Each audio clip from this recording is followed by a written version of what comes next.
स्वागत है आप सभी का। आप देख रहे हैं प्रश्नकाल, आपके साथ मैं हूं स्वप्निल। कहते हैं कुछ लोगों में दोस्ती नहीं हो सकती, लेकिन सियासत उन्हें एक मंच देती है दोस्ती करने की। मजबूरियां होती हैं, ये दोस्ती फलीभूत भी हो जाती हैं, नए आयाम भी गढ़ती हैं। लेकिन क्या हो जब दोस्ती फलीभूत न हो पाए और दुश्मनी जग जाहिर हो जाए। दरअसल सियासत में ईगो से ईगो टकराते हैं। कुछ जगहों पर तो ईगो को शांत किया जा सकता है, लेकिन कुछ जगहों पर जब ईगो शांत नहीं होते तो अजीब सी तस्वीरें सामने आती हैं, जैसे कि प्रदेश में आई कांग्रेस खेमे से भी और बीजेपी खेमे से भी। और इस खेमे बाजी का नज़ारा जो था वो तू तू मैं वाला था। अब सवाल सिर्फ एक रह जाता है कि आपस में ये रार किसका बेड़ा पार करेगी और किसका बंटा था। आज इसी सवाल के आसपास प्रश्नकाल रहने वाला है। मेरे साथ बीजेपी की ओर से कृष्ण कुमार जानू जी जोड़ रहे हैं, कांग्रेस की ओर से राजेश कटारा जी और राजनीतिक विश्लेषक हैं श्याम सुंदर शर्मा जी। आप सभी का स्वागत है समाचार प्लस पर। घटना छोटी बीजेपी में हुई लेकिन बड़ी कांग्रेस में हुई है कटारा साहब। मैं आपसे ये कहना चाह रहा हूं कि माचिस को और दिवाली के पटाखों को पास पास नहीं रखते हैं, इतनी सी बात कांग्रेस नहीं जानती क्या? स्वप्न जी नमस्कार। जी नमस्ते। सभी को नमस्ते। अभी हमारे बीजेपी के बड़े भाई जानू जी को मैं देख रहा था झुंझुनू में। हाँ। माइक पकड़ा हुआ था स्टेज पे और क्या नजारा था देखने लायक। आपको मजा आया? चुनाव भी नहीं, आपको मजा आया? जंग का नजारा बिल्कुल। मुझे नहीं, जानू जी को भी आनंद आया वो उसमें। नहीं, लेकिन कटारा साहब एक बात बताओ, पूरे देश को सबसे ज्यादा मजा आया है गुंजल साहब और धारीवाल जी को देखकर। विश्वास मानिएगा पूरे प्रदेश में। देखिए उसमें ऐसा कुछ नहीं था देखने को जो आज झुंझुनू में जो देखने को मिला। आप देखिए लोग वहां चढ़ा रहे हैं इस तरह से। अरे सर, सार्वजनिक मंच पर अगर धारीवाल प्रहलाद गुंजल को जलील कर रहे हैं, आपको वो बात छोटी लग रही है? देखिए स्वप्निल जी, ये तो दो लोगों के बीच की बात थी, दो नेता थे, पर इनके यहाँ नहीं, पर दो लोगों के बीच की बात कहां पर थी? आप ये तो देखें। देखिए नेता आपस में बैठते हैं, उससे कोई फर्क नहीं पड़ता। जनता नहीं बैठनी चाहिए, जनता वोट देती है। जनता में मतभेद होगा इस तरह का तो वोट कौन देगा? अच्छा, मैं दूसरे तरीके से पूछता हूँ कटारा साहब, एक बात बताइए। कटारा साहब एक बात बताइए, जनता अपने गिले शिकवे बताने बीजेपी के पास ही गई, आप ये तो सोचिए। गिले शिकवे? हाँ तो आपस में लड़ रहे थे, दूसरे को बताने कहां गए? वो तो आपस में लड़ रहे थे। वहां पे जो लोग पार्टी के बाहर के बैठे थे वो अपने गिले शिकवे बीजेपी को तो बताने के लिए पहुंचे, कांग्रेस को बताने के लिए तो नहीं पहुंचे। कांग्रेस वाले तो अपना खुद ही बता रहे हैं। धारीवाल साहब कह रहे हैं कि भाई तुम मुझ पर आरोप लगाया करते थे, पहले कह दो सब गलत है। ये क्या बात हुई? देखिए वो उनके विचार के मतभेद हो सकते हैं, कोई उनके मनभेद नहीं है एक पार्टी में। अरे भाई, राहुल कस्बा से तो कोई हिसाब किताब नहीं मांग रहा, प्रहलाद गुंजल से क्यों मांग रहा है? नहीं मांग रहे, वो तो बीजेपी मांगेगी। राहुल कस्बा से हिसाब किताब को क्यों आए? अरे वो क्यों मांगेगी? अब वो तो राहुल कस्बा आपके साथ आ गए। एक बात बताइए, चूरू में क्या किसी भी कांग्रेसी ने राहुल कस्बा से हिसाब किताब मांगा कि आपने पिछले इतने समय से हम पर ये कहा? नहीं मांगा। शांति धारीवाल को ही ज्यादा मिर्ची लगी है, या शांति धारीवाल का ही ईगो ज्यादा बड़ा है? प्रहलाद गुंजल का अपना ईगो है। देखिए ये अलग अलग तरह का मामला है, एक जैसा मुद्दा नहीं हो सकता हर जगह। कहीं कोई चीज का मुद्दा है, कहीं किसी चीज का मुद्दा है। ये कोई चर्चा का विषय है, मेरे साथ बहुत बड़ी बात नहीं है। परंतु स्वप्निल जी, ये जरूर चर्चा का विषय है कि जिस तरह से जंग आप आम आदमी में और नेताओं को देखने को मिली। हमारे बड़े भाई साहब जानू साहब भी माइक पकड़े खड़े थे, तो इन्होंने शायद किसी को बोल दिया गेट आउट, इस तरह से वो लोग भड़क गए बहुत। कटारा जी होता क्या, मतलब देखने का नजारा था। मैं खुद कृष्ण कुमार जानू जी के पास जाऊंगा, लेकिन उससे पहले एक बात मैं ये जरूर कहना चाहता हूं, श्याम सुंदर शर्मा जी भी इस बात से सहमत होंगे कि लव मैरिज में क्या होता है ना, दोनों धड़े कितने ही बेमेल क्यों ना हो एक दूसरे से प्यार करते हैं। लेकिन अरेंज मैरिज में क्या होता है ना कि दूल्हा दुल्हन परिवार वाले डिसाइड करते हैं, दूल्हा दुल्हन से फिर लास्ट में जाके पूछे कहीं ना भी है तो मना लिया जाता है, लेकिन फिर जब निकाह होता है तो कबूल है करना पड़ता है। शांति धारीवाल यही कबूल है नहीं कर पाए। श्याम सुंदर शर्मा जी, अब देखिएगा कि शांति धारीवाल जी के जिस तरह की स्थितियां बनी थी और वो जो उन्होंने रिवर फ्रंट को इंटरनेशनल स्तर पर प्रचारित करने का प्रयास किया था, उसका पंचर करने का काम आज जो चुनाव लड़ रहे हैं प्रहलाद गुंजल उन्होंने किया था। उनके दर्द को उन्होंने बयां करा, बैठ करके पास में बिठा करके कहा कि कहो कि मैं रिवर फ्रंट वाला या मेरे घर के ऊपर जो पत्थर लगे हुए हैं हाँ वो झूठ है। देखिए, प्रहलाद गुंजल ने मना नहीं कहा कि झूठ है। हाँ, नहीं कहा। देखिए, उन्होंने कहा, देखिए उन्होंने नहीं कहा कि झूठ है, लेकिन उन्होंने कहा कि मेरे ऊपर आरोप सांप्रदायिकता का मत लगाओ। मैं अब कांग्रेस में आ गया हूँ, मैं तो नेतृत्व, दोनों नेतृत्व को धन्यवाद देता हूँ, और उनको पता है कि मुझे शांति धारीवाल जी के कहने से टिकट नहीं मिला। हाँ, मुझे जो टिकट ऊपर से लेके आया हूँ। और अब देखिएगा, निश्चित तौर पे ओम बिरला जी और शांति धारीवाल जी के जो संबंध है, कटारिया जी को पता है कितने अच्छे संबंध है। कांग्रेस को पता है। शांति का आप जानते हैं श्याम जी, आपको याद होगा जब गुंजल ज्वाइन कर रहे थे कांग्रेस, उस पीसी के लास्ट में अशोक गहलोत गुंजल के कान के पास जाते हैं, माइक वो आवाज कैप्चर कर लेता है। अशोक गहलोत कहते हैं एक बार ना धारीवाल से बात कर लेना। उसके बाद जब कल धारीवाल और गुंजल की साथ में फोटो आई तो लगा कि चलो रिवर पर खुले सारे फ्रंट धुल गए, लेकिन फ्रंट धुले नहीं है, वो आज मंच पर दिख गया। देखिए उनके दर्द को उन्होंने कहा, मैं तो कहूंगा, मुझे कोई रोक नहीं सकता। भाई उन्होंने उस व्यक्ति से 2000 वोट से तो चुनाव जीत के आए धारीवाल जी। तो वो तो धरातल पे चित करने वाला व्यक्ति था। तो ऐसी स्थिति में धरातल पे चित करने वाले व्यक्ति को याद रखेंगे, धारीवाल जी भूल नहीं सकते। जानू जी का मामला मैंने देखा। जानू जी भावुक होकर के जिस तरह से उन्होंने छीटाकशी कर दी, ऐसी छीटाकशी से बचना चाहिए। आप तो प्रवक्ता बन गए हो, पार्टी के प्रवक्ता होने के नाते आप जो ज्ञान दे रहे थे, आपको ज्ञान देने की जरूरत नहीं है।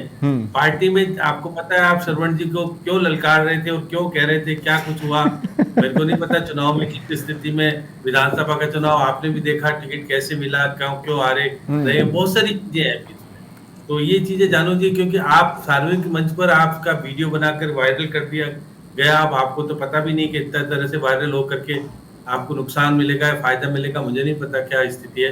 क्योंकि झुंझुनू में आप भी जानते हो कि आप जीतना बड़ा आसान खेल नहीं है। आप नहीं, लेकिन हाँ एक बात है श्याम जी, मतलब अब चूंकि यहीं पर बैठे हैं कृष्ण कुमार जानू जी और आज सुर्खियों में लगातार है, अब उन्हें भी मौका मिलना चाहिए सफाई देने का। लेकिन जानू जी मेरे तंज का बुरा मत मानिएगा, मैं पहले आपसे कह रहा हूं, मतलब आप वहां पर प्रवक्ता जानू बनकर गए, लेकिन किसी के भी जानू बाबू सोना बनकर नहीं लौटे। स्वप्निल जी, मैं वहां पर पिछले 1 साल से विधानसभा का संगठन प्रभारी भी हूं, और विधानसभा चुनाव में भी मुझे इस प्रकार की बातें जो लोग बागी चुनाव लड़े थे उनसे सुनने को मिली थी। क्योंकि संगठन का व्यक्ति जब काम करता है और संगठन पक्ष में बात करता है, तो जो व्यक्तिगत इंटरेस्ट के भाव से काम करते हैं वो कभी भी साधुवाद नहीं देते। जो व्यवहार वहां था वही था। नहीं, पर मंच पर बैठे व्यक्ति संयम खो दें, ये भी तो कोई बात नहीं हुई। देखो, मंच पे बैठे व्यक्ति संयम नहीं खो रहे थे। मंच पे जितने लोग बैठे थे शालीनता से बैठे थे, सामने जितने लोग बैठे थे मैक्सिमम शालीनता से बैठे थे। 6-7 लोग जो कि निजी सपोर्टर थे, उन्होंने आर्गुमेंट शुरू किया कि आप हमारे प्रतिनिधि को समझाइश नहीं कर सकते। संगठन कौन होता है, वो खुद को संगठन से ऊपर का अभिव्यक्ति देने लगे, तो संगठन प्रभारी के नाते रोकना, बोलना। आपको गुस्सा तो आया था, आपको गुस्सा तो आया था। मेरे को उनकी उस बात पर गुस्सा आया कि आप जो बात कह रहे हैं, गुस्सा आया। गुस्सा नहीं आए तो मैं इतना मिट्टी का थोड़ी बना हूं, जहां कहीं कोई एरा गेरा नथु खेरा संगठन की निजी बैठक में वक्तव्य करेगा और गुस्सा नहीं आए, सुनकर रहेगा। अरे भाई, पर किसी का भी समर्थक था तो आपकी पार्टी वालों का ही समर्थक, निश्चित रूप से समर्थक था, लेकिन हमारे लोकसभा प्रत्याशी के सामने उनका जो प्रदर्शन था वो अलगाव। क्या गलत कह रहे हैं? अगर बागी नुकसान पहुंचा रहा है तो बागी नुकसान पहुंचा रहे हैं ना, उनको मत थोपो, यही तो कह रहे हैं। वो गलत क्या है? कौन कह रहा है बागी? जो भी कह रहे हैं, वो थोपने और नहीं थोपने का निर्णय उनका विषय नहीं है, वो तो अलगमन करेगा, प्रदेश का नेतृत्व करेगा। वो जो कार्यकर्ता जिसका स्टेटस कोई दायित्ववान कार्यकर्ता का नहीं है, वो अगर कोई बात प्रतिक्रिया में दे रहा, माहौल गंदा, वो समर्थक बीजेपी के कार्यकर्ता नहीं थे क्या? वो समर्थक बीजेपी के कार्यकर्ता नहीं थे? नहीं, दायित्ववान नहीं थे, पर बीजेपी के कार्यकर्ता तो थे ना भाई। आप वोटर कह सकते हैं, कार्यकर्ता तो ऐसा व्यवहार करता नहीं भाजपा में। नहीं, लेकिन अरे भाई, मिस कॉल देकर कार्यकर्ता तो कोई भी बन सकता है, हो सकता है उन्होंने मिस कॉल दिया हो, चेक करवाइए। निश्चित रूप से आपके मिस कॉल वाली बात को मैं स्वीकार करता हूं, मिस कॉल कैटेगरी के कार्यकर्ता। तो अगर वो कार्यकर्ता थे, मान लें अगर हम 50% इसको गुंजाइश रखें कि वो कार्यकर्ता थे, तो आप तो कहते हैं ना कार्यकर्ताओं को सुना जाता है। नहीं, मैंने भी उनको यही कहा है कि आप संगठन के कार्यकर्ता हो तो संगठन के मर्यादा की भाषा का ध्यान रखो, और वो जब आपा खो रहे हैं तो डांटना जरूरी होता है। ठीक है। राजेश कटारा जी, आपको ऐसा नहीं लगता कि चूंकि अनुशासनहीनता पर आपकी पार्टी कार्रवाई नहीं करती है और अनुशासनहीनता के एक प्रकरण में फंसे होने के बावजूद कुछ चेहरे अगर टिकट ले आते हैं या मजबूरीवश उन्हें पार्टी टिकट देती है तो उनका कॉन्फिडेंस बढ़ता है, और वो अनुशासनहीनता पर टिके रहते हैं। भाई पार्टी के मंच पर इस तरह की अपनी पर्सनल बातें निकालना अनुशासनहीनता क्यों नहीं है, थोड़ा सा समझाइए मुझे। देखिए स्वप्निल जी, ये बीजेपी की पुरानी विचारधारा है और बीजेपी उसी पे काम करती है। बीजेपी में सच बोलना बिल्कुल मना है। आज किसी भी आदमी ने कभी भी आप देख लिए, अच्छा 2 सेकंड कोई आदमी इनके कांग्रेस सच बोलती है, उसको बाहर का रास्ता दिखा जाएगा। कांग्रेस सच बोलती है, नहीं माना जाएगा। कांग्रेस सच बोलती है, बिल्कुल। कांग्रेस तो कांग्रेस ने कहा अनुशासनहीनता पर कार्रवाई करेंगे, हो तो रही है। क्या कार्रवाई हुई बताइए आप बताइए। इसमें बात सुनी जाती है धारीवाल जी वाला केस, बीजेपी में धारीवाल जी वाला केस अभी भी अनुशासनहीनता वाली कमेटी के पास मौजूद है ना? नहीं मौजूद है। कार्रवाई क्या हुई? क्या आप बताओ? इनके तो बड़े बड़े लीडरों को टिकट तक काट दिए जाते हैं। तो इनके तो राज्यपालों तक को हटा किस दिया बड़े जाता के है। टिकट नहीं करते भाई? कुछ भी देखिए, आप देखिए, जब भी सच बोला इस पार्टी के अंदर किसी ने भी, बगावत की बात नहीं करेंगे, सच की बात करेंगे। आप एक बता दीजिए मुझे जो सच बोला उसने और उसको बाहर का रास्ता दिखाया नहीं दिखाया। हमारी पार्टी में किसी ने कुछ भी बोला, भाई मैं आपसे ये कह रहा हूँ, मैं आपसे ये कह रहा हूँ, मौका दिया गया। मैं आपसे ये कह रहा हूँ, एक बहुत बड़ी अनुशासनहीनता का मामला आया आपकी पार्टी में, उस पर अभी तक डिसीजन पेंडिंग है। मतलब सचिन पायलट कह चुके हैं उस पर निर्णय होना चाहिए, ये होना चाहिए। अच्छा 2 लोग तो नप गए, 2 लोगों को टिकट नहीं मिला। धारीवाल तो टिकट लेकर आए ना उस प्रकरण में फंसे होने के बावजूद, कि नहीं लेकर आए? देखिए अनुशासनहीनता नहीं कह सकते, बात सुननी चाहिए सबकी। तो कांग्रेस सुन रही है ना उसको, उस बात को। ये तो मौका ही नहीं देते सुनने का। ये तो जो आकर आपकी पार्टी को ज्वाइन कर रहा है, जिसको आप कद्दावर मान रहे हो, उसको मंच पर बेइज्जत करना कहां से ठीक है? देखिए ये कोई बेइज्जत नहीं है। साथ बैठ के 2 जने एक पार्टी के आदमी बैठे और अपनी बात वो बोल रहे हैं उस बात के लिए। ऐसा नहीं है कि उन्होंने फिर गुंजल साहब को ऐसी क्या हड़बड़ी थी? गुंजल साहब को ऐसी क्या हड़बड़ी थी? गुंजल साहब को 2 सेकंड, गुंजल साहब को ऐसी क्या हड़बड़ी थी कि उन्होंने तुरंत मंच पर जाकर अपना एक छोटा सा संबोधन दिया और वो वहीं से लौट गए? जल्दी कैसे? अब आप बताइए, चुनाव में कितना टाइम बाकी रह गया है? क्षेत्र में जाना है, कई जगह रैलियां चल रही है, कई जगह मीटिंग से है। ठीक है, उसमें रहेंगे तो पार्टी फॉरम भी लोग। ठीक है, अब मैं आपको एक बात बताता हूं, मैं आपको एक बात बताता हूं। श्री गंगानगर में कुलदीप इंदौरा की सभा थी, भरत मेघवाल और शंकर पन्नू नहीं आए। रूठे तो हैं, ऐसा तो नहीं है कि नहीं रूठे हैं। अब आप सुनिए, वैभव गहलोत टिकट मिलने के अगले दिन पार्टी के कार्यालय जाते हैं, वहां पर ताला लगा मिलता है। ठीक है, फिर उन्हीं वैभव गहलोत के सामने एक व्यक्ति को बोलने से रोक दिया जाता है। ये सारी घटनाएं हुई है ना, तो पार्टी में सब कुछ ठीक नहीं चल रहा है, तू मैं चल रही है। आपको समझना पड़ेगा, जो पार्टी को नुकसान पहुंचाएगी और कुछ नहीं पहुंचाएगी। देखिए इतना बड़ा परिवार है, छोटी मोटी घटना होती रहती है, परंतु आप देखिए इस तरह की घटना नहीं देखने को मिली कि हम किसी को तुरंत ताला लगा हुआ मिला, उससे पूछा जाएगा भाई ताला क्यों लगा मिला, पर ये नहीं कि उसको तुरंत प्रभाव से हटा दिया जाए। वैसे उसको यही नहीं माना जाए। अभी हमारे बीजेपी के प्रवक्ता बोले वो साहब कार्यकर्ता ही नहीं है, वो तो मिस कॉल वाले कार्यकर्ता है। मतलब उन्होंने अगर कोई बात बोल दी तो उनको कार्यकर्ता मानने से इनकार कर दिया इन्होंने। अरे भाई मैं ये कह रहा हूँ, जिस शख्सियत के लिए, मैं शख्सियत शब्द का इस्तेमाल कर रहा हूँ, जिस शख्सियत के लिए आपने एक गाना बनाया, कर्मठ पिता का कर्मठ बेटा, उस शख्सियत के लिए अगर कार्यालय पे ताला लगाओ तो फिर तो सवाल तो उठेंगे ना कि क्या उनको भी लोगों का साथ मिल रहा है कि नहीं मिल रहा है। प्रहलाद गुंजल को तो नहीं मिल रहा है, देख लिया कोटा में प्रहलाद गुंजल को कांग्रेस का साथ नहीं मिल रहा है। कैसा मिल रहा है वो तो दिख गया। देखिए ये बात विवाद छोटी मोटी चीज है, ऐसा नहीं है। कांग्रेस का साथ वहां भी मिलेगा, वैभव गहलोत जी को साथ मिलेगा। आप देखना सब एकजुट होकर चुनाव लड़ेंगे। श्याम सुंदर शर्मा जी, एक्सेप्टेंस पॉलिटिक्स में नहीं होता है, लेकिन हाथ कंगन को क्या आरसी वाले स्टेज पर तो साहब मान लेना चाहिए ना। देखिए कटारे जी ने स्वीकार कर लिया, छोटा मोटा तो होता रहता है। अब आप जानू जी के छोटा मोटा हुआ तो बड़ा हो गया, क्या छोटा मोटा हुआ तो छोटा मोटा माना इन्होंने। अब देखिए जानू जी को भी देखिए, शरवण जी कहाँ से आए थे, क्यों चुनाव लड़ाया था, क्या हुआ था, कैसे हुआ था, सबको पता है, जानू जी को पता है। अब जानू जी का दर्द, क्योंकि वो बयां वहां पे आ गया, क्योंकि वही लोग थे कि देखिए जो लोग किराए के आते हैं वो किराए के जैसे रहते हैं। सही बात है, शरवण जी किराए के आदमी ज्यादा लाते हैं, इवेंट मैनेजमेंट के आदमी, और बड़ा संस्थान है उनका सीकर में जिस प्रकार से। अब देखिएगा, मैं जब बार जो कटारा जी बार कह रहे थे, अब देखिएगा पूर्व मुख्यमंत्री का बेटा अगर किसी क्षेत्र का चुनाव लड़ने जा रहा है और उसका कार्यालय के ताला मिलता है तो फिर नाराजगी है। इसलिए इस अशोक गहलोत को चेन्नई जाना पड़ता है, बेंगलोर जाना पड़ता है, वहां के लोगों को कहना पड़ता है कि भाई वहां आपको आना है और सब कुछ करना है, तो मुख्यमंत्री जी ने कहा कि भाई मैं तो यहाँ पे मुख्यमंत्री बैठा हूँ, अब मुख्यमंत्री अशोक गहलोत नहीं है, तुम आओ तो यहाँ के कम से कम हम विकास की दृष्टि से आओ, तो मुझसे बात करके आओ, पूर्व मुख्यमंत्री से करके कर क्या लोगे। अब देखिए, सांसद बनाने का सपना जोधपुर से पूरा नहीं कर पाए पूर्व मुख्यमंत्री, वो रणछोड़ दास बनकर के चले गए। अब कटारिया जी के पास ऐसा कोई जवाब है नहीं, क्योंकि क्यों चित्तौड़ क्यों जोधपुर छोड़ा उन्होंने, अब ऐसी स्थिति क्यों बनी। अब इसका मतलब है कि इसका मतलब आपके पिता ने काम नहीं किया पूरा, या पिता के काम के धरोहर को खुद नहीं कर भुना पाने की स्थिति में है, तो इसलिए कमजोर होकर के जाना पड़ा उनको क्षेत्र छोड़ करके। अब उस क्षेत्र में जीतेंगे नहीं जीतेंगे वो अलग बात है, जो भी स्थिति बनेगी सामने आएगी। लेकिन देखिएगा हर जगह आप देखिए, ये बात सही, कुलदीप इंदौरा धान का जाति से आते हैं, उनकी संख्या कम है।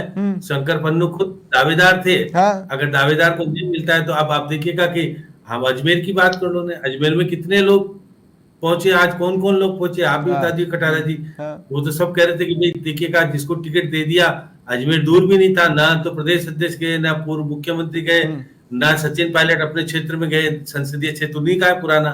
तो अब और ये बात नहीं, अशोक गहलोत के दूध जरूर चले गए, धर्मेंद्र राठौड़, बाकी तो नहीं गए, वो तो जरूर गए। तो जिस प्रकार से जो राजनीतिक खेल चल रहा है, और अभी तक तो अभी आप तीन सीटों पर तो अभी भी आप निर्णय करने की स्थिति में नहीं हो पाए। कि देखिए, अगर डॉक्टर सीपी जोशी को भीलवाड़ा से चुनाव लड़ाए जाने की तैयारी हो रही है, उसको कहा गया सब कुछ देंगे चुनाव। राजसमंद में अब आप जो भीलवाड़ा में जिसको टिकट दे रहे थे, पुलिस का बर्खास्त अधिकारी है, मैं भी जानता हूँ, शिप्रा पथ पे रहा था एसएचओ, और किस तरह से लूट मचाई थी। आज तो कॉलेज वॉलेज चलाता है, आपको ही पता होगा।